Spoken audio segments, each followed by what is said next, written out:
Hello friends, welcome back to the movie cancer.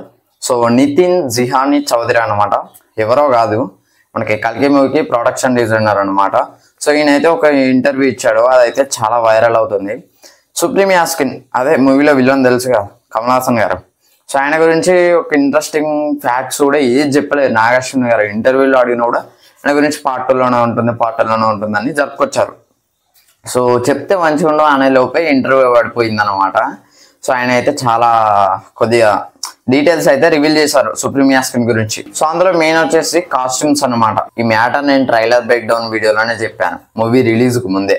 శ్రీకృష్ణుడు ఎట్లాంటి dress అయితే వేసుకుంటాడో, అంటే అప్పుడు ఏం చెప్పానంటే శ్రీకృష్ణుడు అని తెలీదు అక్కడ ఉన్నది. అప్పుడు అశ్వత్థామని కొట్టింది ట్రైలర్ లో, శ్రీకృష్ణుడు చూపెట్టలేక అశ్వత్థామని కొట్టుతోటే ఎక్కడ ఎగిరిపడతాడు. సో ఆ వ్యక్తి ఎవరని చెప్పాను, సుప్రీం యాస్కిన్ అని చెప్పాను అనమాట.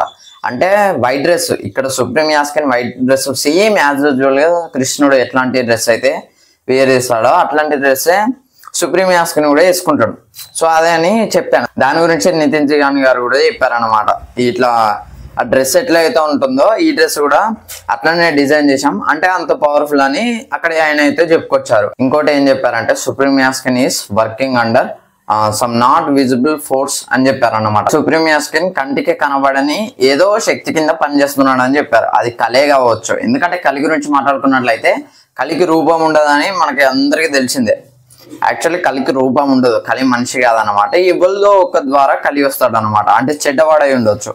సపోజ్ కలి ఎక్కడెక్కడ ఉంటాడంటే prostitution, drugs, illegal rapes, money, gold ఇట్లాంటి ఉన్న ప్లేస్లు అన్ని, అంటే వీటి ద్వారానే కలిగి ఉంటాడు అనమాట. ఇప్పుడు జరిగేది అదే కదా, రేప్స్ జరుగుతున్నాయి, మర్డర్స్ జరుగుతున్నాయి, అండ్ డ్రగ్స్ కి వీటన్నిటికి బానిసలు అయిపోతున్నాం. సో ఇట్లాంటి చోట్ల కలిగి ఉంటాడు అనమాట. మనకి ఏం చెప్పారంటే పురాణాల్లో, ఏ రోజు అయితే మనిషి మాంసం తింటాడో ఆ రోజు కలికి భగవానుడు వస్తాడు. అంటే కలి ఉద్భవించినట్టే కదా, ఎవరో ఒక ద్వారా అయితే వస్తాడు. ఇప్పుడు సపోజ్ మన ఇన్ని కోట్ల జనాభాలో ఒక్క వ్యక్తి చెడ్డవాడై ఉండొచ్చు, వాడే కళ్యాణం అర్థం చేసుకోవాలి. అట్లాంటి వాడు సుప్రీం యాస్కిన్ అనమాట. సో దాన్ని బేసికల్ గా కొద్దిగా మంచివాడే లెక్కనే అనిపిస్తాడు. ఎందుకంటే ఒక డైలాగ్ చెప్తాడు కదా, మీకు అందరినీ నీటిని మీరు వృధా చేస్తున్నారు, నేచర్ని అంతా పాడు చేస్తున్నారు అని చెప్పి నేను పైకి పట్టుకొచ్చా, నేను చేసింది తప్ప అని చెప్తాడు. అంటే అక్కడ మిస్యూజ్ చేస్తానని కొద్దిగా మంచి షేడ్స్, అంటే అప్పుడు మనకు ఒక డౌట్ వస్తుంది, వీడు మంచోడా చెడ్డోడా అని ఒక డౌట్ అయితే వచ్చే ఉంటుంది. సో ఇప్పుడు కలికి అతన్ని ఎట్లా చంపుతాడు, మరి అతను చేసిన తప్పే కాదు కావచ్చు అని మనం అనుకోవచ్చు. కాకపోతే ధర్మానికి ఏదైతే ఉందో వాడు ఇమోటల్ కావాలని ప్రయత్నిస్తూ ఉంటాడు అనమాట. ఇప్పుడు ఆ బేబీస్ని అంతా అబ్జర్వ్ చేసుకోవాలని, బేబీ పవర్ని అబ్జర్వ్ చేసుకోవాలని ట్రై చేస్తూ ఉంటాడు. మనకి తెలుసు ముందే కలికి పుడతాడు, నన్ను చంపేస్తాడని. అప్పుడు శ్రీకృష్ణుడు చెప్తారుగా, కలి ఈయన పుట్టుకనే ఆపగలడు అని చెప్పేసి. సో అట్లా, సో అందుకే అదొక రీజన్ మీద చంపుతాడు. ఇంకోటి ఏంటంటే తన పుట్టుకనే ఆపి, సరే ఆపితే ఆపని అని ఆ పుట్టుకనే, ఇప్పుడు కలికి శిరం ఏదైతే ఉంటుందో ఆ శిరంని అబ్జర్వ్ చేస్తాడు. సో అది మెయిన్ రీజన్. ఈ రెండు రీజన్స్ చాలా కలిని చంపడానికి. అండ్ ఇంకొకటి మెయిన్ ఏంటంటే 7 కాంప్లెక్సెస్ అని రివీల్ చేశారు అనమాట. ఒక కాంప్లెక్స్ కాదు, మన కాశీలోనే ఒక కాంప్లెక్స్ ఉంటే అట్లాంటి ప్రపంచం మొత్తంలో 7 కాంప్లెక్స్లు ఉంటాయి అన్నమాట. సో లైక్ ఆఫ్రికా అని చెప్పారు, అమెరికా అని చెప్పారు. సో ఇట్లా కొన్ని కంట్రీస్ పేరు అయితే చెప్పారు. ఇంకా పూర్తిగా ఎక్కడెక్కడ ఉంటాయని ఏం చెప్పలేదు, కానీ 7 కాంప్లెక్సెస్ అని చెప్పారు. వీటిని ఎట్లా తీసుకోవచ్చు అంటే 7 వింతలు అని చెప్పుకోవచ్చు, 7 చిరంజీవులు, సప్త చిరంజీవులు అని చెప్పుకోవచ్చు. అంటే సప్త చిరంజీవులు 7 కాబట్టి ఈ 7 కాంప్లెక్సెస్ అన్న అట్లా పెట్టవచ్చు. దీనికి ప్రాపర్ రీజన్ ఏంటో నేను చెప్తా. చిరంజీవులు ఎవరెవరు అంటే ఫస్ట్ హనుమాన్, తర్వాత అశ్వత్థామ, వేదవ్యాసుడు, పరశురాముడు, బలి చక్రవర్తి, విభీషణుడు, కృపాచార్యుడు, మార్కండేయుడు. సో వీళ్ళు 7 చిరంజీవులు అనమాట. ఏ యుగానికి సంబంధించిన వాళ్ళని డివైడ్ చేస్తా. అంటే సపోజ్ ఈ యుగం నుంచి ఇంతమంది చిరంజీవులు ఉన్నారని చెప్పేసి ఈ 3 యుగాల నుంచి అయితే చెప్తా అనమాట.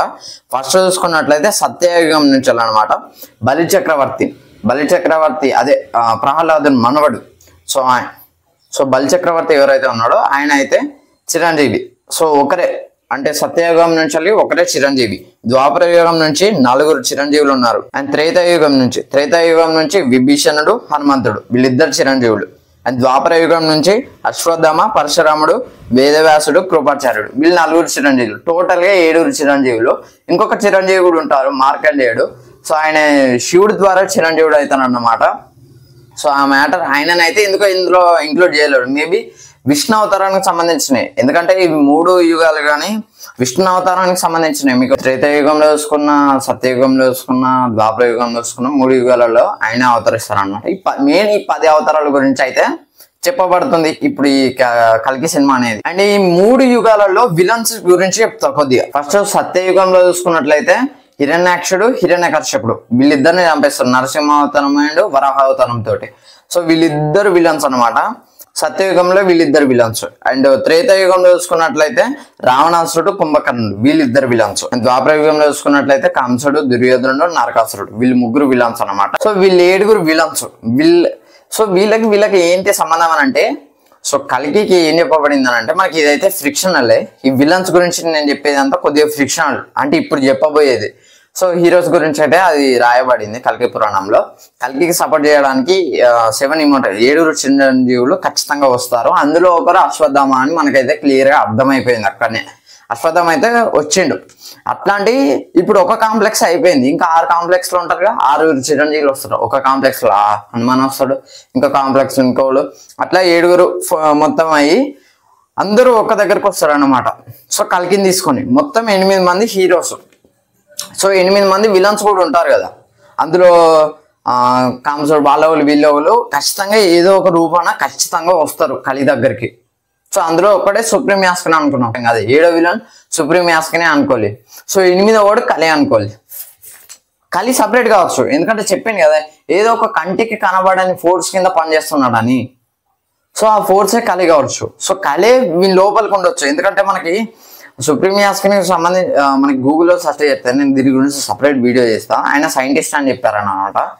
సో ఇక్కడ నుంచి ఇక్కడ దాకా కాట ఉంటుంది. సో అందులో చూసుకున్నట్లయితే బేస్ వాయిస్ చూసుకునే అర్థం చూసిన డెవిల్ లెక్క.